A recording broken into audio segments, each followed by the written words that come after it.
Assalamualaikum warahmatullahi wabarakatuh. Alhamdulillahirabbil alamin. Assalatu wassalamu ala asyrafil anbiya'i wal mursalin sayyidina wa maulana Muhammad wa ala alihi wa sahbihi ajma'in. Amma ba'd. Alhamdulillahirabbil alamin. Puji syukur kehadirat Allah Subhanahu wa taala yang telah memberikan kita nikmat sehat sehingga kita dapat melaksanakan pembelajaran jarak jauh. Baik, untuk pembelajaran kita kali ini kita akan membahas tentang dinamika rotasi ya. Terus kemudian ada momen inersia. Terus nanti ada juga penerapan ya, permasalahan pada katrol.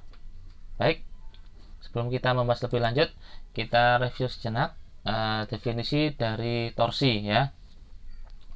Baik, untuk dinamika rotasi ini tidak jauh dari rumus hukum Newton yang kedua ya, yaitu sigma F sama dengan M kali A, dimana nanti akan dianalisis gerak benda lurus dan juga gerak benda saat benda itu berrotasi atau berputar terhadap suatu poros ya.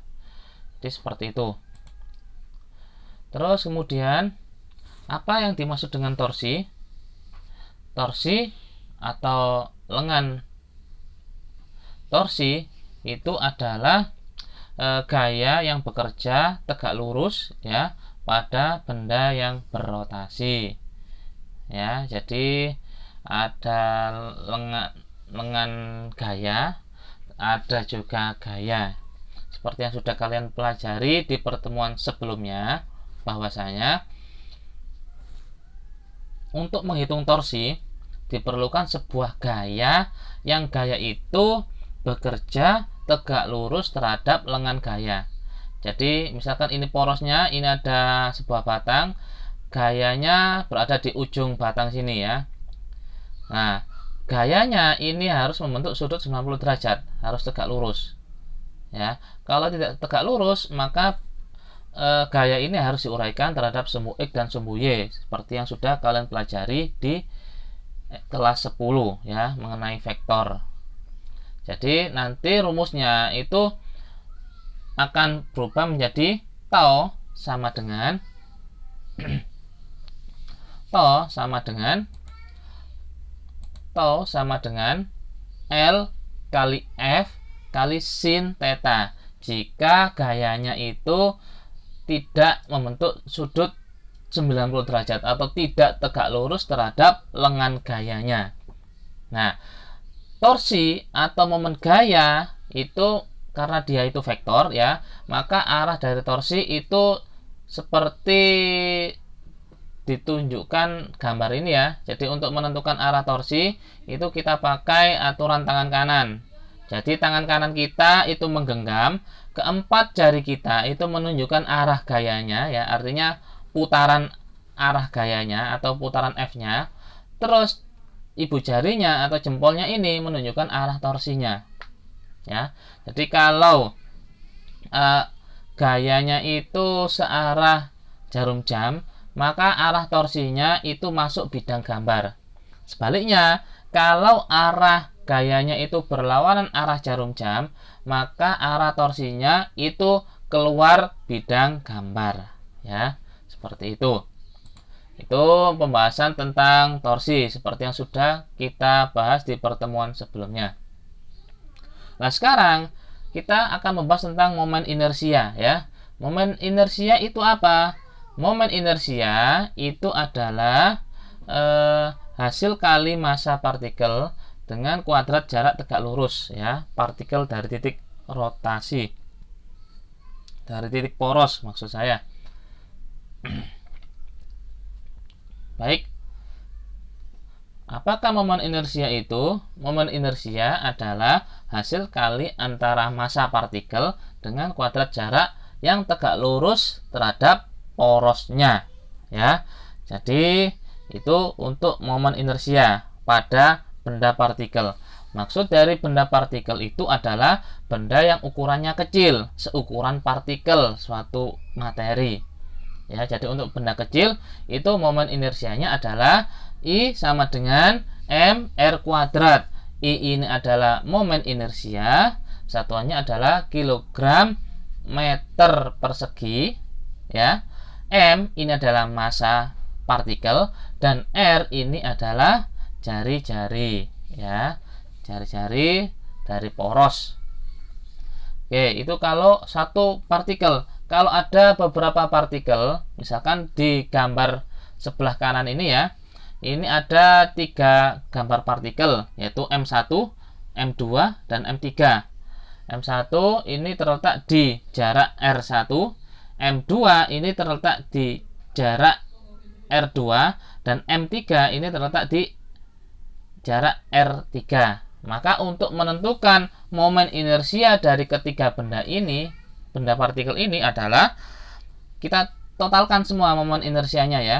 Momen inersia total sama dengan momen inersia benda 1 ditambah momen inersia benda 2 ditambah momen inersia benda 3. Itu untuk menentukan momen inersia benda partikel. Nah, sekarang bagaimana dengan menentukan momen inersia pada benda tegar ya, atau bukan partikel? Nah, ini tabel momen inersia pada benda tegar ya, atau benda bukan partikel. Benda tegar itu maksudnya adalah benda yang ukurannya besar, bukan seukuran partikel ya. Ini adalah nilai momen inersia ya yang pada benda yang sering keluar di soal ya. Ada batang silinder dengan poros melalui pusat massa ya, di tengah-tengahnya sini ada batang silinder yang porosnya ada di ujung batang. Terus ada juga plat segi 4 yang porosnya melalui pusat. Ada juga plat segi 4 porosnya sepanjang tepi. Ada juga silinder berongga. Terus ada juga silinder pejal.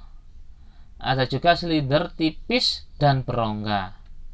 Nah, ini beda lagi, tipis, yang ini agak tebal. Terus ini ada juga bola pejal, bola yang tengah-tengahnya itu enggak berongga. Terus yang ini bola tipis berongga. Kayak bola itu bola, kayak bola sepak itu ya, bola sepak yang dari plastik itu termasuk bola tipis berongga. Tapi kalau bola pejal itu seperti kelereng. Artinya tengahnya itu enggak berlubang ya, ada bahannya, padat. Biasanya yang sering keluar itu untuk silinder pejal dan bola pejal biasanya, tapi tidak menutup kemungkinan nanti untuk soal itu bisa keluar dari benda-benda yang lain ya, tergantung soalnya. Oke, jadi kegunaan dari momen inersia itu seperti itu ya, nggak usah bingung. Terus kemudian kaitan antara torsi dengan percepatan sudut ya. Torsi atau momen gaya dengan percepatan sudut. Baik, seperti yang sudah kalian ketahui bahwasanya untuk rumus hukum Newton itu adalah sigma F sama dengan M kali A. Ini untuk gerak benda translasi.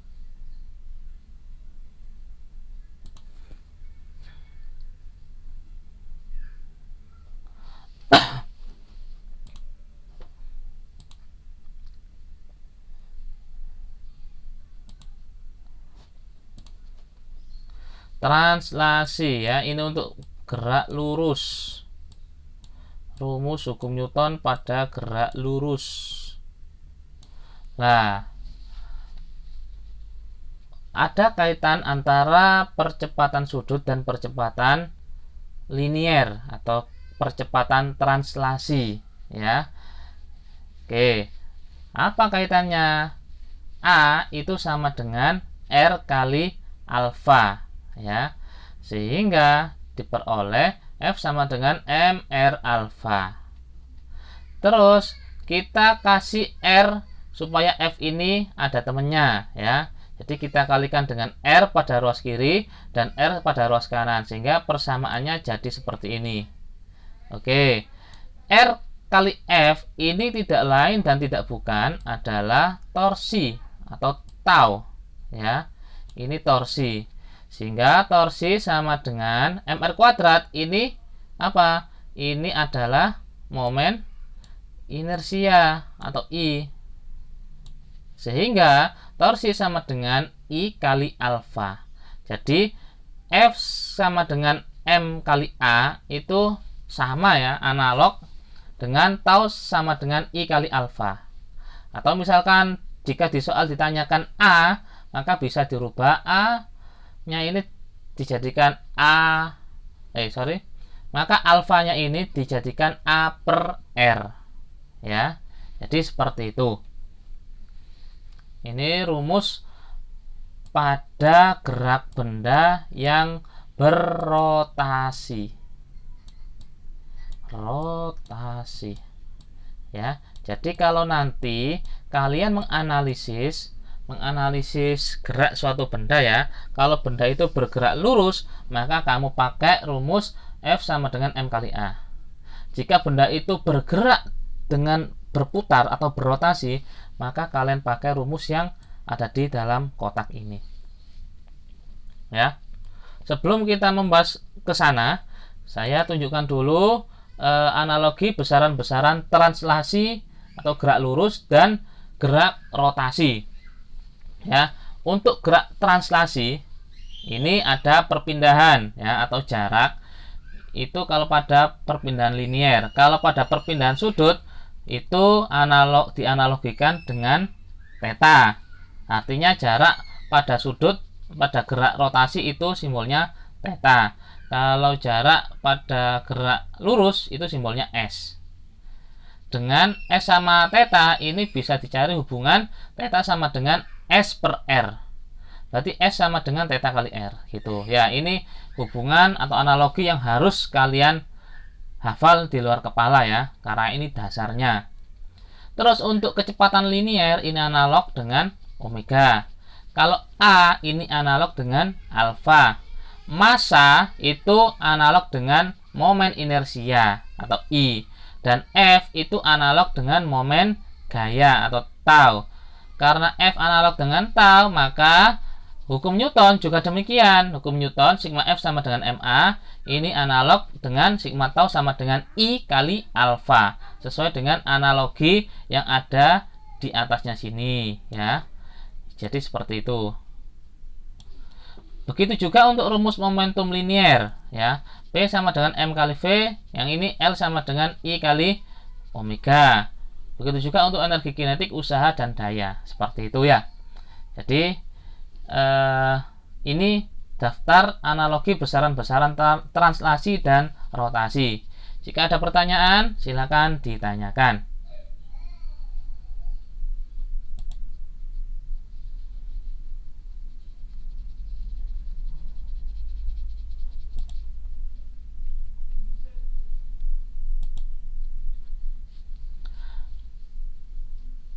Baik, untuk contoh soalnya, ini ada sebuah katrol yang dililitkan dengan tali ya. Talinya dihubungkan atau diikat dengan sebuah benda yang bermasa 1 kg.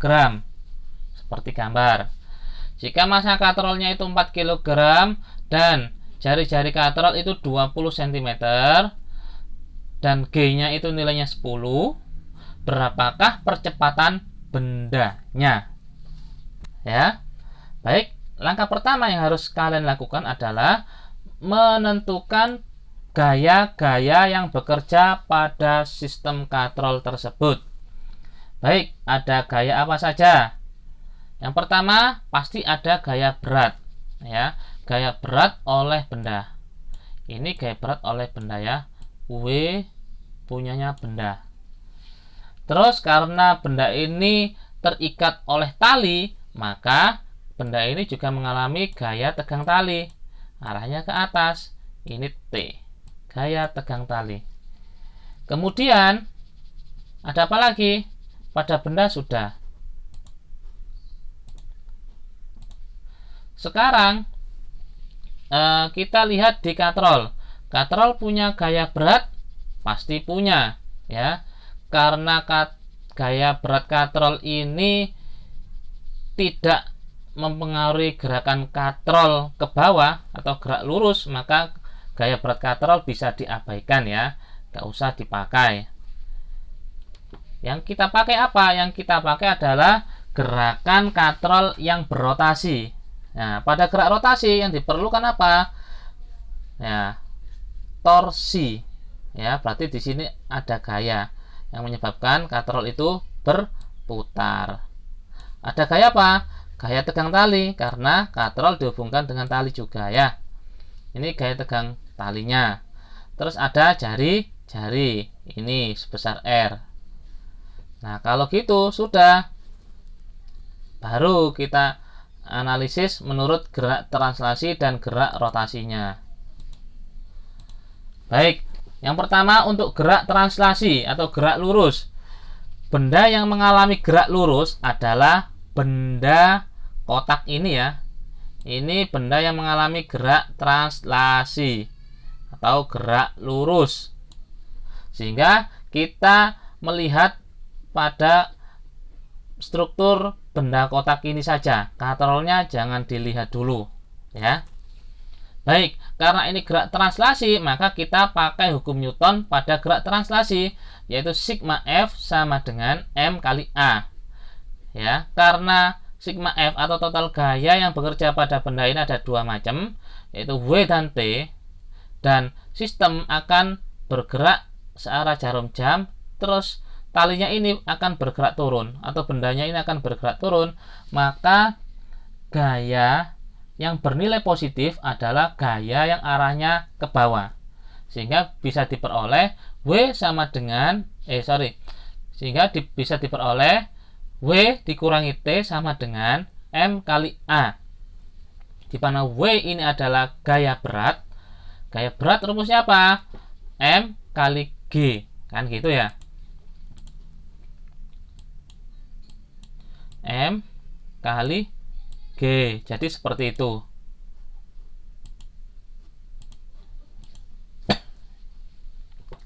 Sehingga bisa diperoleh M-nya itu 1, G-nya itu 10. 1 kali 10 ya nilainya 10. Sehingga nilai W-nya ini 10 ya. T, karena nilai T ini tidak diketahui, maka biarkan saja T gitu saja. M, masanya 1 kilo, masukkan 1. A, enggak diketahui juga ya, alias ditanyakan.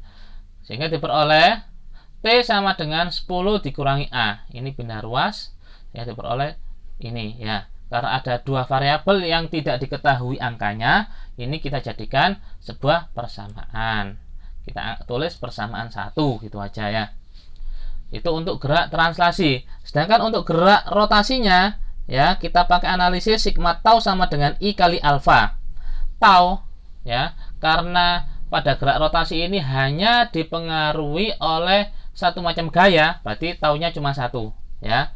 Kalau nanti ada dua macam torsi di sebelah kiri dan sebelah kanan, maka taunya ini harus ada 2 ya. Jadi seperti itu. Baik, kembali lagi untuk gerak rotasi ya. Torsi itu kan rumusnya gaya dikali jari-jari ya, atau lengan gayanya. Terus karena gaya yang bekerja pada katrol ini adalah gaya tegang tali, maka di sini bisa kita tulis T ya dikalikan dengan lengan gayanya atau R. Baik.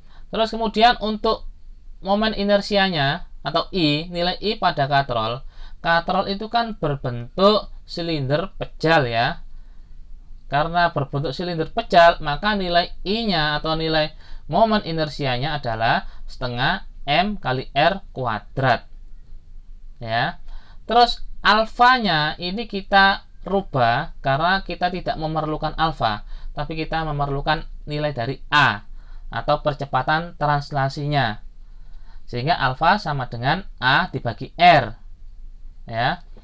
Terus R-nya yang ada di sini saya pindah ke sebelah kanan sehingga habis dicoret ya. R kuadrat dicoret sama R sama yang ada di sini. Sehingga tinggal T sama dengan setengah M kali A.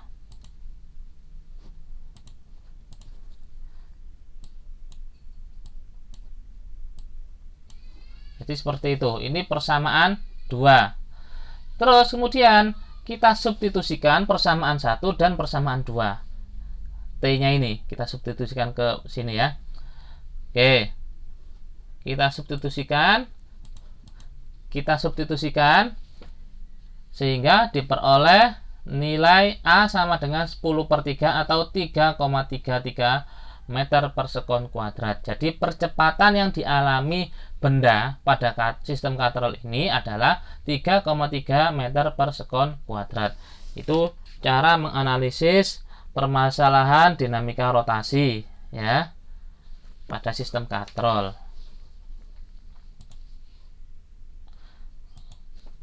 Nah, terus pemecahan masalah dinamika rotasi dengan hukum kekekalan energi ya. Energi kinetik rotasi atau EK rotasi sama dengan setengah I omega kuadrat.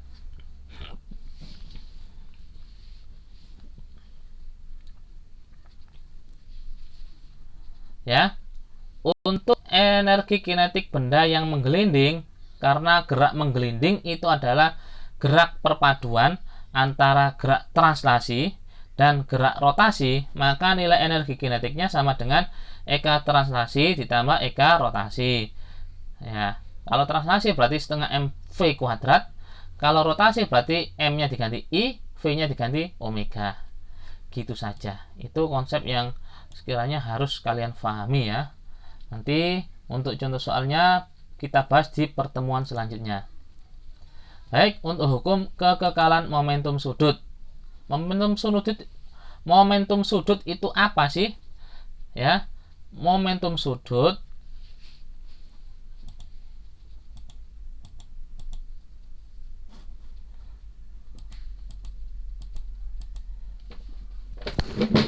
hukum kekekalan momentum sudut. Ya. Kira-kira apa sih momentum sudut itu? Ada yang tahu? Ya, momentum sudut itu adalah apa?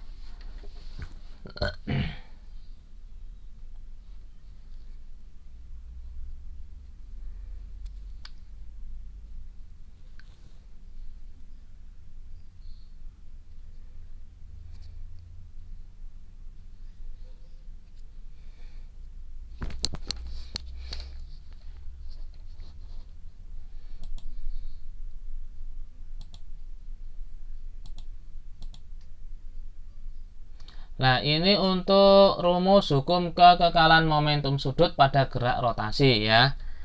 Jadi momentum sudut awal besarnya sama dengan momentum sudut akhir ya. Sehingga rumusnya bisa ditulis I1 kali omega 1 sama dengan I2 kali omega 2. Ini contoh permasalahan pada hukum kekekalan momentum sudut itu seperti pada pemain ice skating ya. Jadi ini pemain ice skating, dia kan berputar-putar. Ketika tangannya itu dilentangkan seperti ini, maka momen inersianya nilainya besar sehingga omeganya kecil ya. Kecepatan sudutnya kecil. Ketika kedua tangannya ini ditekuk, maka momen inersianya kecil sehingga kecepatan sudutnya bernilai besar. Jadi itu ya. Untuk contoh soal hukum kekekalan momentum sudut kita bahas di pertemuan selanjutnya ya. Sekarang silakan dikerjakan tugas ya. Ini ada 3 nomor. Ini yang nomor pertama. Nomor pertama ini kamu disuruh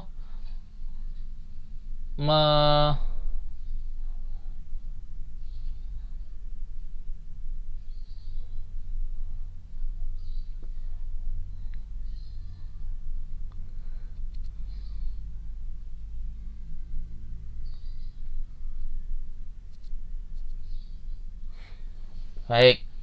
Untuk tugas yang pertama ya, ini adalah tugas mencari momen gaya atau torsi ya. Ini sebenarnya harusnya tugas dikasihkan di pertemuan sebelumnya ya, karena pertemuan sebelumnya kita membahas tentang torsi. Tapi nggak apa-apa, kita ulang sedikit tentang torsi atau momen gaya. Ya, jadi langkah pertama kamu cari momen gayanya, terus arahnya kemana. Nah, terus kamu jawab, benarkah pernyataan tersebut? Pernyataan yang mana? Pernyataannya ini, momen gaya di titik B berlawanan arah jarum jam. Ini nomor 1. Betul atau salah? Silakan dikerjakan. Tugas nomor 2. Bola pecal bermassa 3 kg, jari-jari 25 cm yang mula-mula diam di atas permukaan tanah. Bola tersebut menggelinding dengan percepatan sudut 16 radian per sekon kuadrat dalam selang waktu 5 detik. Tentukan momentum bola pecal tersebut. Silakan dicari momen gayanya. Ya. Momen gaya itu apa? L sama dengan I kali omega. Ya. I dari bola pecal ya. Silakan dicari momen inersia dari bola pecal. Rumusnya apa? Terus masukkan angka-angkanya. Terus yang cm ini silakan dijadikan meter. Berarti 0,25 ya. Oke, terus ini ada omega, ini sudah ada percepatan sudutnya dalam satuan radian per sekon. Tinggal masukkan saja ya. Gampang. Ini sengaja tidak saya kasih contoh soal karena ini gampang. Yang berikutnya yang nomor 3.